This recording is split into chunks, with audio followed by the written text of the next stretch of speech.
What is up, everyone? JD here. I hope you're doing well today. Today, we're going to be doing a review of two knives that arrived at impeccable timing.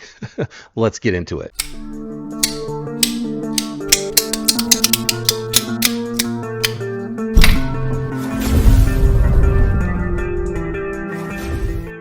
All right, guys, we got a couple of knives here from Kizer. I love Kizer's work. They do phenomenal stuff.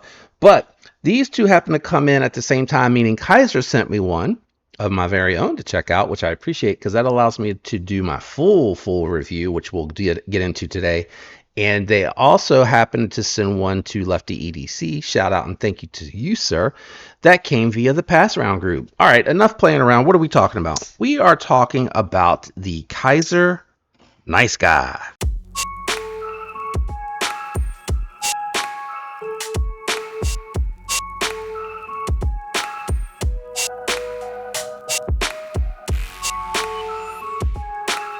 We got a couple of different variants here, which really worked out well for me, guys. So what we have on the table is the budget version, which is actually coming in at $10 less than the more higher end budget version. I know that probably doesn't make sense, but let's go ahead and jump into the review. All right, what we're going to do is we're going to kick it off with some size comparisons. I'm going to go ahead and just move the budget one to the side. No particular reason, just because I think the satin shows up a little bit better on camera. And then we'll jump in, we'll weigh it, cut with mine, and jump into thoughts and impressions. All right, so you can see on the table we got a couple of Spyderco lightweights. We got the Mannix 2 and the Spyderco Para 3 in the Applied Weapon Tech scales. And as you can see, this nice guy is a small EDC, but it has a little something going on with it that does make it pretty interesting, so hang tight.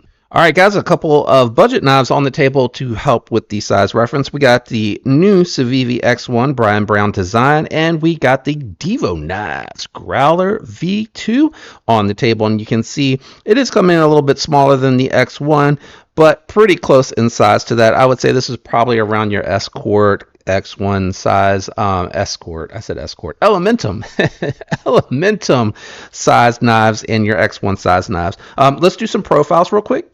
And as you can see here, the beautiful thing about this one being a smaller EDC, it's just going to be even smaller in the pocket, ladies. This will be great for you with the jeans that have the shallow pockets, but it'll also be good for anyone that doesn't like big carries. You like something a little bit more minimal, this has got you covered. Let's check out the thickness just to see how it compares to something with full steel liner. So it's coming in even thinner than the X1 on the table. How about the Para 3 lightweight with the Applied Weapon Tech scales? Coming in even with that one, guys. Very, very similar to the Para 3 lightweight as far as size. Let's bring the scale out here and do a little weight. All right, we got the scale out here. I'm going to do weight on both just to see if there's any difference between Nitro V 154 cm G10 and G10 with the laminate carbon fiber. So we're going to start with the GT. There you go, guys. G10 version, what's coming in at 2.6 ounces. Very lightweight, nice carry with the Nitro V. All right, let's check out the 154 cm.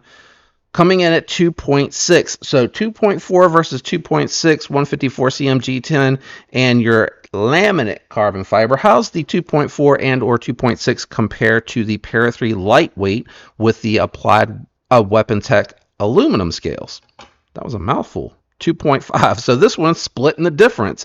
What about that X1? That X1 feels pretty weighty. You got full steel liners going on with this particular one.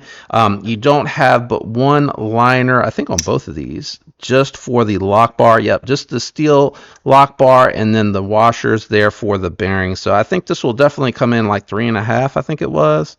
3.4, so almost a full ounce more than the G10 version here, and a little less than a full ounce than the other. Let's take it down to the garage and do a little bit of cutting. All right, we'll jump into that in just 1 second. Since I have my own version here, this has not been disassembled or cleaned yet. We're going to do that here in a little bit towards the end of the video. Let's go ahead and check it out for the good old accidental spine whack test.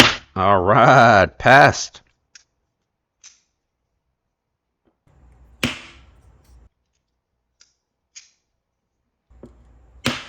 I don't think I've ever had a Kizer fail that test, but here we go. Let's jump into the review. Ergos on this are surprisingly good, and the little party trick that this one has is it's got a forward finger choil that works really good for the trigger pull position. So unlike the X1, which I hang off the back and it's just too small for me for a main carry for a full-sized EDC because I fall off the back, this forward choil makes all the difference in the world, because if I were to be off of the choil in the scallop right there, I would be hanging off the back even more than I do on the X1. This would be what I would constitute basically as a 3-finger knife, but that choil is the party trick here, and I think that's really what Civivi could do if Brian Brown were to talk to them about revisions for the next run of these, is just putting a 4 choil here, or truth be told, I'd rather just keep both deployment methods and just have a large. Getting back to the nice guy, this is a really nice piece. It really helped with cutting. As you can see, it came very sharp from the factory, sliced through the catalog paper, no issues whatsoever, and it just absolutely handled the cardboard cutting with no issues whatsoever. I was able to choke up very nicely, move it through the cardboard, and control the cut very easily. It has a very thin, slicey geometry, tall, flat grind. You got a swedge out on the top, and the other party trick this has, you got the jimping here to choke up and do your, more power cut, whatever you want to call it, and your thumb's not really hanging out too much into the blade path. You can move up, choke up into that trigger position very easily, move back on the jimping to get more blade's edge, or you can just kind of bring the thumb down here next to your index finger and really get a lot of that blade's edge in that trigger position. And I think I can even go to the second knuckle. Check that out. I'm close, a little too close for comfort for me being, the bigger hands, but it actually works really well. And the party trick is it's got the jimping out here, which is excellent for the pinch grip. This is probably one of the best small knife pinch grip position knives I've had. It's got everything covered for me. Grip here, so I'm not going to be sliding around. If I have to put a little power behind it, I can control it very nicely if I'm trying to get into the edge of a package without getting too deep into whatever's in the package and possibly damaging it. And then just again, the trigger position, so comfortable, guys. I really do like that. I also think it's really cool that they decided to make this reversible. Steel fold over deep carry clip, which I think would probably take their titanium clip if you wanted to upgrade to a little bit more blingy of a knife. That would work very well. Locked up really nice side to side, up and down. How does this one feel? Yep, locked up solid. How's the detent compare? Very snappy on the G10 with the coated blade, guys. I don't know that I could fail this. Yeah, you would have to cheat to fail that. How about the satin blade? Yeah, I think it feels a little bit more stout on the budget one over there. This one feels a little lighter. Could be that these are dirty. I don't know. Maybe Kevin disassembled that one and cleaned it to show it off. But very nice. Very, very nice detent. Good access to the lock bar. Lockup coming in, I'm going to call that 40%. 30 to 40%. You got stamped bearings in the pivot here, which allows for very buttery, smooth action. 49 bucks. No, 39 bucks for Nitro V and G10. 49 bucks for 154 cm and G10 and or laminate carbon fiber. What do you say we get everything set up and let's crack her open and see what it looks like on the inside? All right, guys, looks like all you need is 3 T8s here to take this one apart. Kudos to Kizer for making them all T8s on such a small knife. I forgot to grab my circuit board Q-tip cleaner here to clean that detent ball. We'll see if that makes any difference at all. And my weapon of choice when it comes to the lube, which I am in dire need of refilling, I have said that like my last 7 or 8 videos, Hops gun oil, linked down below for you guys if you want it. I use WeHop bits. I have budget friendly drivers down there, and I think I've started to link these drivers that I use because I've had enough people ask about them. No liner on the show side, so keep that in mind. I am really hoping the screw will get past the pocket clip without getting hung up, and it does. steel hardware, which is where they save a little bit of money for you to pass along the savings to you guys. And I think at the $49 price point, absolutely acceptable. I'm hoping this is captive, even though it looks like it is not. Oh, it is thread locked on there though. It is thread locked on there. Ooh, got hung up there. There we go. Not awful though. Not awful. They all had thread locker on there. Came out with no fuss, no muss. I'm hoping this will come apart easily without me having to remove that pocket clip. Please. Please, please. It's tight back here. There it goes. And very tight on the pivot here. I'm just folding it up so I can try to work it out safely. All right, well, I'm going to fast forward through that, but it took a lot of wiggling to get it out, and it's dual captive. Is it dual captive? It is dual captive. That's new. So it's not D-shaped. What are we calling that? U-shaped? I don't know what we're calling that. But looks like it has the really thin bearings on here. Oh my goodness. It is super tight tolerances. Go Kizer. They're like, we're not playing around. We don't care if this is a smaller $50 knife. We're making sure the tolerances on it are tight AF. We're going to go ahead and clean everything off here. Not dirty at all. At all. Very clean from the factory. Very impressive. And there's a closer look at the dual D shape, man. Wow. Wow. All right. You know what? I don't think I cleaned the other washer though, and the other bearing. Okay, let's see here. So we got a washer on the show side, and we have the steel liner. I'm assuming it's a hardened steel liner on the pocket clip side. And I'm just going to go ahead since I'm here. I mean, it really doesn't look like it needs to be adjusted. I'm hoping once I clean the detent ball hole, that'll be all that it takes to get it over. But I am going to just a little bit of pressure just to pull it out a little. I don't want to do a lot. You know, a little goes a long way, guys. That goes for the lube. That goes for detent ball tuning.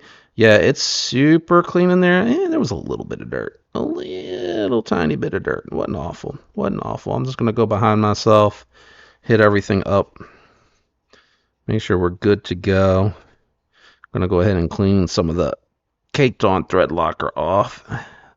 Not much came off there either. All right, time to lube and reassemble. Let's get in it. All right, well, let's put the washer on there. Where is it tracking, JD? Where is it tracking? There, tracking there. Okay. This one looks a little, no, it's just a reflection. Dag nabbit, it's just a reflection messing with me.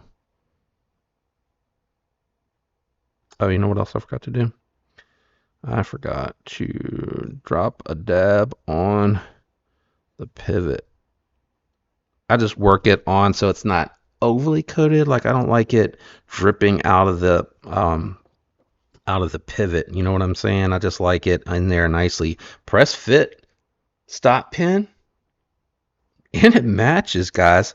It's a press fit stop pin that's coated in black to match the knife. It's, you know, that's just a little attention to details like that make me love Kizer more and more when I get into a lot of their newer knives, man. Just the littlest things they think of and that they do, and the little attention to detail just lets me know that they're enthusiasts, not just knife manufacturers. Man, they got some enthusiasts working over there. Come on, where's my lube? There it goes. And actually, with it being low, that applicator has been more cooperative. It's not wasting as much of my fluid, but I'm still going to look for a little bit of a nicer applicator. Let's go ahead and finish putting this back together. We should be good to go now. I'm going to try to get, oh, that's what it is. It's the dual captive steel liner here that is creating the challenge. Yeah, it is. So I'm going to need to crank a little on the pivot. Nothing awful, but I definitely want to make sure that we are all the way, back together. I think we are. Yeah, there's no play there. Let me go ahead and drop these T8s back in, and I'll check and make sure that everything went to bed good, went back together good. I swear I just rush sometimes, and I just merge words that don't even make sense to merge. It's kind of funny. I crack myself up anyway. All right, we are finished with the disassembly and maintenance of my personal nice guy, and we have the budget friendly version of the nice guy.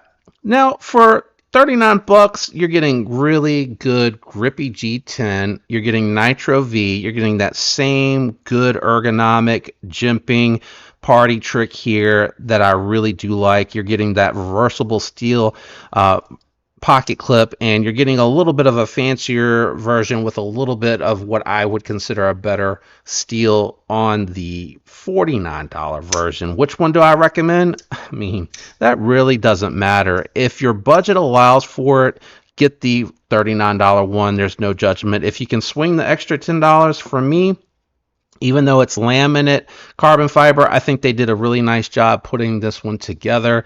I like the satin blade. They're getting really good with their belt satin finishes, guys. I don't know who might be using them for an OE or who might be talking to them about their belt satin, but it's looking much better. Really good edge from the factory. I love that this one allows for me to get a full 4-finger grip. This is like competing with the Acorn now for like small knife of the year for me. And it's coming in at 49 bucks, which is very competitive. This one's got the 154 cm advantage to it. I don't know if they have a micarta or a G10 version in the more premium steel. Knowing Kizer, they probably do. They do a ton of offerings with these knives, and this is just really well built. What a banger for the money. What do you think about the nice guy? Let me know down in the comments below. I'd love to hear what you think about this particular knife. Thank you for staying with me to this point of the video. It does help the algorithm. On your way out, leave a like. That also will help the algorithm.